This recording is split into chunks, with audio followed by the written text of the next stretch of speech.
Aga nüüd tõmmata selline loogiline joon läbi eelnevate lühiettekannete, me oleme vist jõudnud kõige tähtsama ettekandeni, sest kõik viitavad elukeskkonnale ja sotsiaalile ja meditsiinile ja just sellel teemadel tuleb rääkima Narva linnapea Katri Raik õiglase ülemineku kontekstis. Palun.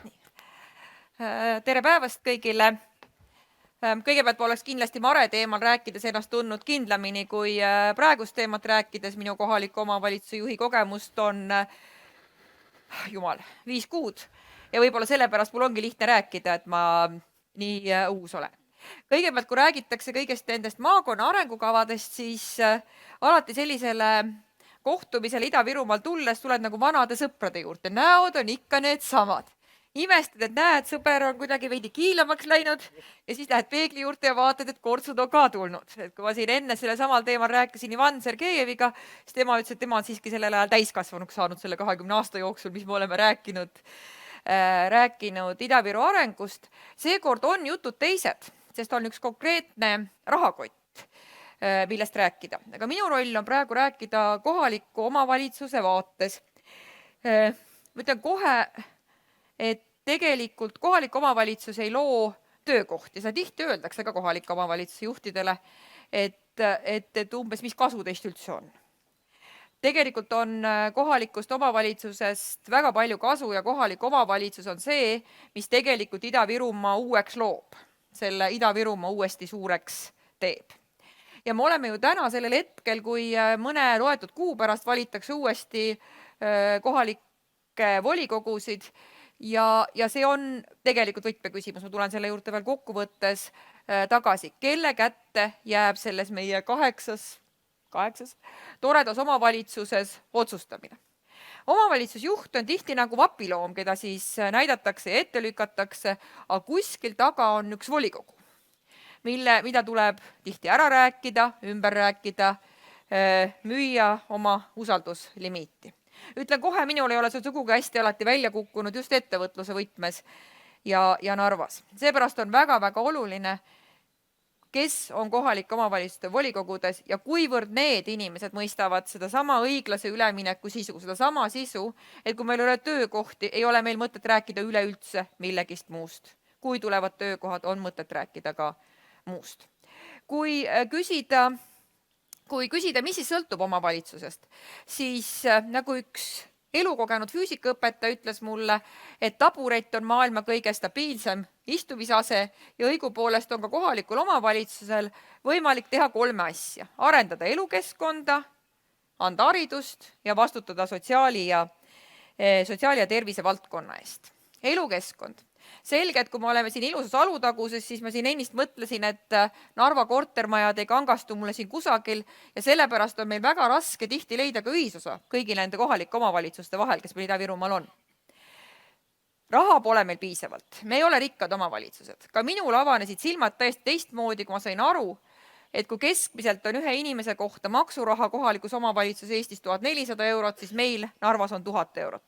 400 eurot vähem. Kust me kokku hoiame? Ikkagi siis ju tegelikult kultuuri pealt, võib-olla ka teede remondi pealt. Kui küsida Narva inimeste käest, mis neil on kõige olulisem, siis kõigepealt 30% ütleb tervishoid ja järgmine 30% ütleb tänavad, valgustus, elukeskkond.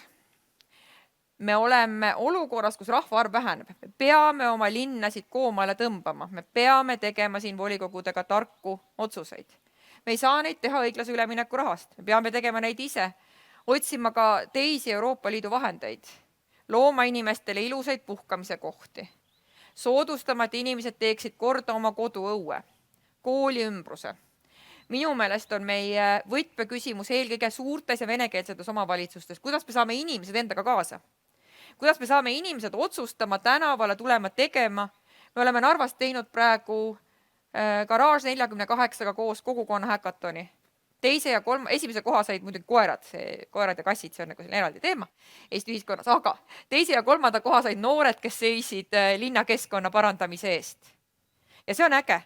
Inimesed kaasa, küll see elukeskkond siis ka paraneb. Üksi kohalik omavalitsus või üksi seda teha ei saa, koos oma inimestega.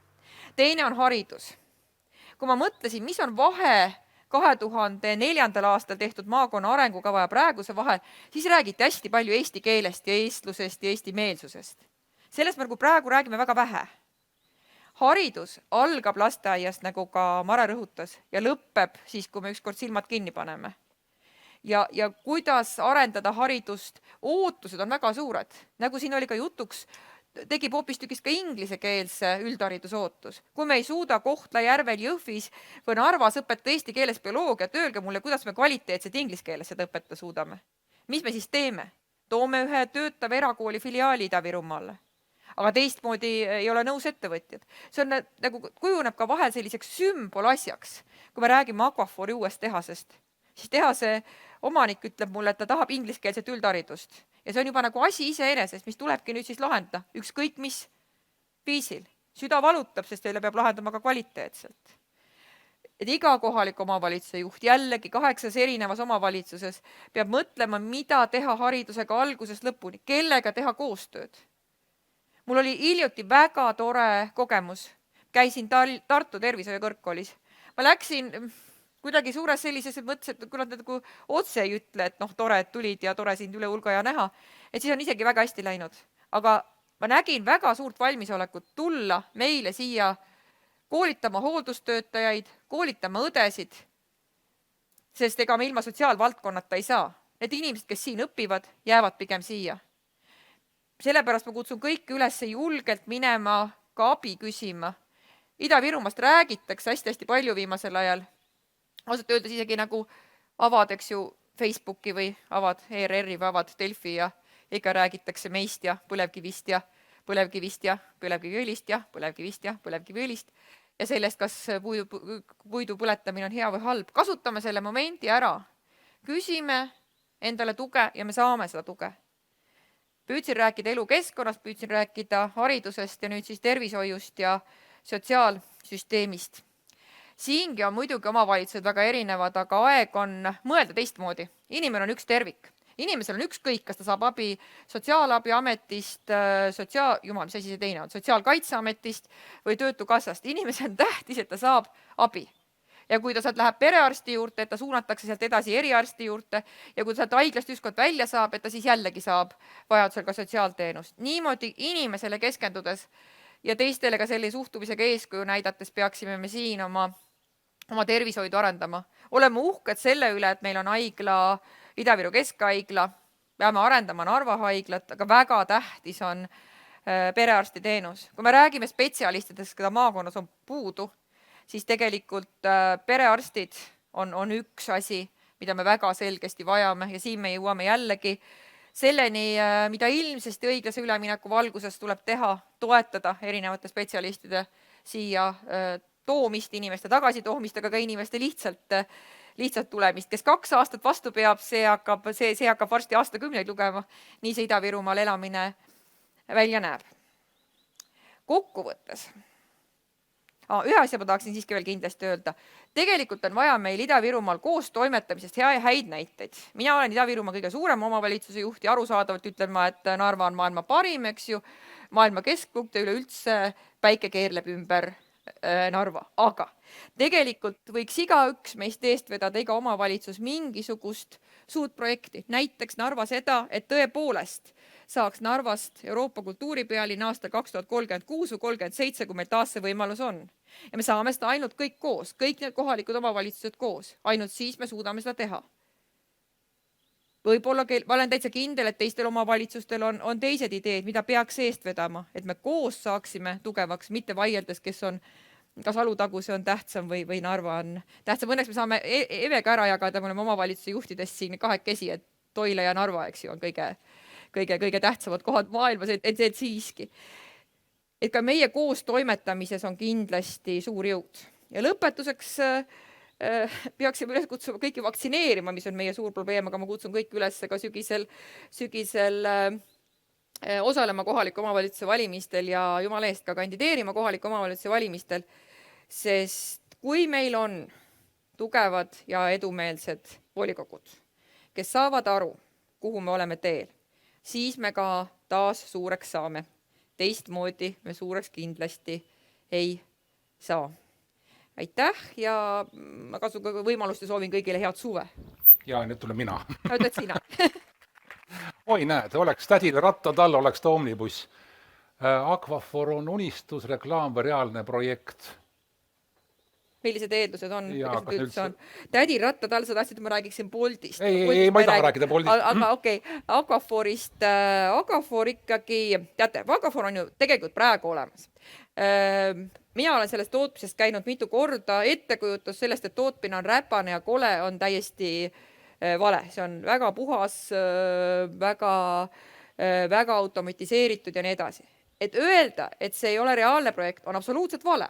Sest praegu ehitatakse 150 töökohaga 10 000 ruutmeetrist asja, maja, tootmisüksust, kuhu kui mu mälu ei peta, investeeritakse 10 miljonit eurot.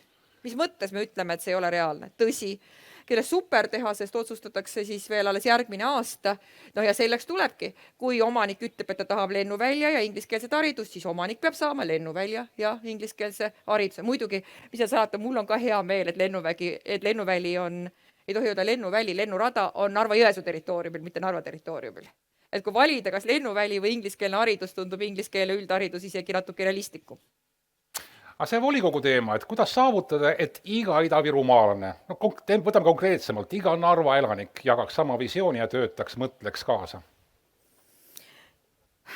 Tundub nagu kuidagi liiga banaalne või liiga kuidagi, nagu igapäevane või ära leierdatud, aga inimestega peab rääkima, inimesi tuleb kokku kutsuda, tuleb arutada, rääkida tuleb nii kaua, kui see inimene ütleb sulle seda sama vastu, mida sina oled püüdnud juba rääkida. Tihti me tikume ennem ära väsima, kui me selle saavutame, aga see on ainus võimalus anda rohkem kaasasolemise formaate inimestele erinevaid, katsetada, mis töötab, mis ei tööta, ainult sellisel viisil. Vähem erakonnapoliitikat ja rohkem kohalikku poliitikat. Te tahtsite kunagi väga saada Narva linnapeaks. Ja nüüd olukorras, kus selgub, et muresid on palju, raha ei ole, te peate käima Tartus ja tegelema sellega, millega peaks tegelema Narva haigla personalijuht. Kas te tahate veel olla Narva linnapea? See on küll hea küsimus. Jah, ma tahan olla Narva linnapea, ma väga tahan olla Narva linnapea, sest nii palju asju on poolel ja kui unistamisega muidugi selline lugu, et me unistame ka Ida-Virumaa taas suureks tegemisest, unistada tulebki julgelt, aga pärast tuleb osata selle unistusega elada ja see ei ole tõesti tihti nii lihtne. Kas turismi peaks toetama õiglase ülemineku raames? Teate, kui me nüüd küsisime jällegi, meil oli arengukavas protsessis, küsisime Narva inimeste käest üle 450 vastuse, väga tubli, mis valdkondi peaks Narvas eelis arendama ja ülekaalukalt võitis turism. Ma mõtlesin nii ja naabid, äkki inimesed teadsid, et nii on õige vastata. Äkki me oleme ette öelnud, et tuleb öelda turism, ma ei tea. Aga ma arvan, et turismi tuleb toetada, mitte sellepärast, et Kadri on hea sõber, vaid tegelikult on turismiklaster ikkagi üks Ida-Virumaa suuremaid viimase 10 aasta edulugusid. Mina ka ei uskunud, et sellega nii hästi läheb, et me oleme ikka oma turismi kõvasti käima saanud, eks ju, ja eks iga omavalitsus peab jälle mõtlema. Mulle tunduks, et iga aasta peab iga omavalitsus tegema midagi uut. Et ega ühe asja pärast ju kuskile ei tulda, sa ei lähe ju Pariisi ka Eiffeli torni pärast, eks ju, vaid sa vaatad ikka mitut asja, et jällegi turismi peab panustama ja ega kõik asjad turismi panustamisel ei ole ka nii kole kallid, näiteks tasuta ekskursioonid või midagi sellist. Aitäh, Narva linnapea Katri Raik!